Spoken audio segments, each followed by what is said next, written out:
अध्यक्ष महोदय, कर्नाटक सरकारनं आलमट्टी धरणाची उंची वाढवण्यासंदर्भात कारवाई चालू केलेली आहे। 519.60 मीटर हा आता तिथं प्रकल्पीय संचित पूर्ण संचयी पातळी आहे आणि आता त्याची संचित पातळी 524 मीटर करण्याचे नियोजन त्यांनी केलेलं आहे। जर आलमट्टी धरणाची उंची जर वाढवली तर कोल्हापूर जिल्हा आणि सांगली जिल्हा आज महापुरामधून अतिशय हानिकारक परिस्थितीत जातोय। पिकं उद्ध्वस्त होतात, शहरं गावं उद्ध्वस्त होतात।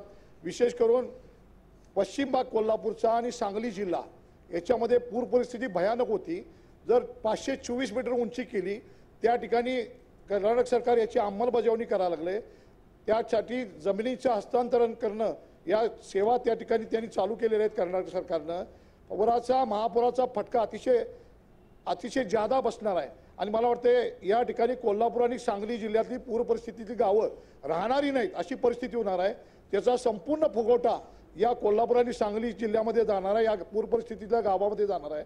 तरी या ठिकाणी मुख्यमंत्री आणि उपमुख्यमंत्री या दोन्ही उपमुख्यमंत्र्यांनी केंद्र सरकारवर पंतप्रधानांना या ठिकाणी सांगून या ठिकाणी या धरणाचं जे कामकाज चालू होणार आहे उंची वाढवायचं ते स्थगित करण्यासाठी आहे। वडनेर समितीचा अहवाल आहे, त्याच्यावर रुरकी समितीचा अहवाल फेरप्रस्ताव आपण तपासणीसाठी मागितलेला आहे।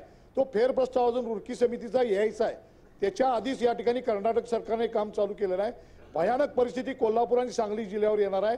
महापुरात कोल्हापूर आणि सांगली जिल्हा पूर्ण वाहून जाईल अशी परिस्थिती निर्माण होणार आहे।